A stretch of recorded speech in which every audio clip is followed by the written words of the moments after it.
Bonjour madame, bonjour mes collègues.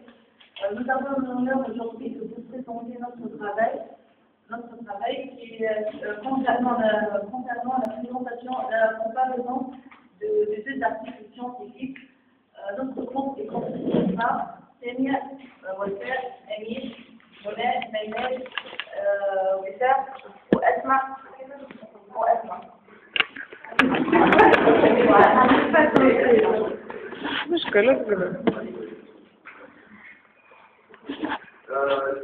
La présentation concerne répondre à des questions posées en disant un texte scientifique. Les questions sont les suivantes. Quel est le but général de ce texte? Que cherche-t-on à nous expliquer? Résumer ce but sur une fiche.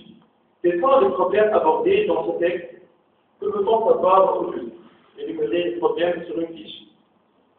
Pourquoi veut-on savoir cela?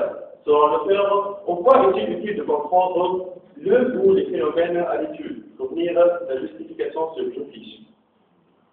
Comment les phénomènes à l'étude sont-ils définis? Fournir la définition de ce phénomène sur une fiche. Quelles sont les différentes formes ou variantes de ce phénomène à l'étude? Indiquer sur une fiche des formes. Quelles sont les causes et les explications de ce phénomène? Faire une liste de ces explications sur une fiche.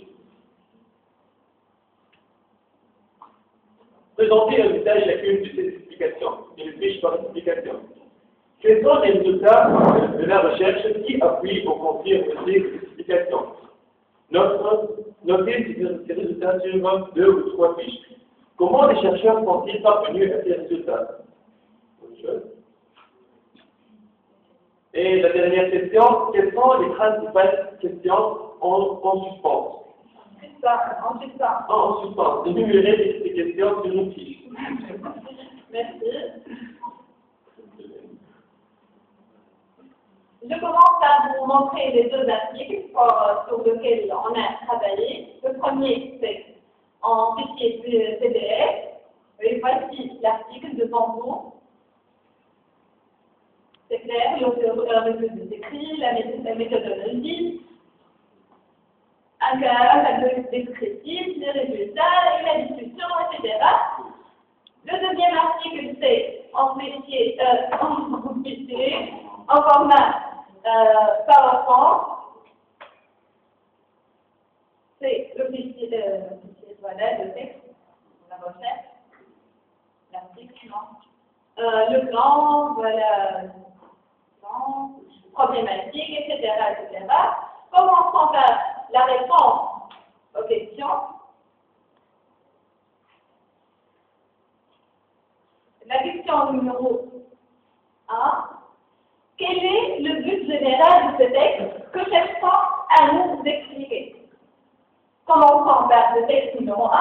Le but général de ce texte, c'est de montrer l'analogie entre l'allaitement maternel et la constitution d'une correspondance opérant entre une mère et son bébé. Donc, l'auteur, à partir de cet écrit, il cherche à nous montrer les avantages de ce phénomène et son poursuite sur la maman et son fils.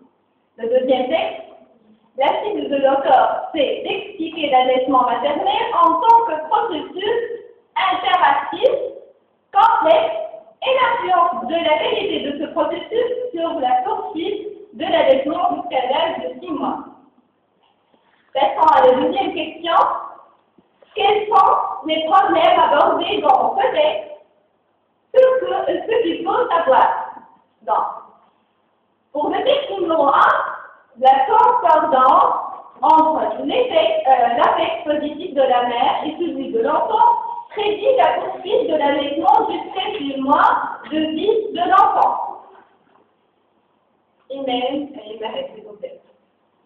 L'importance de l'allaitement maternel comme principal mode d'alimentation de l'enfant jusqu'à 6 mois.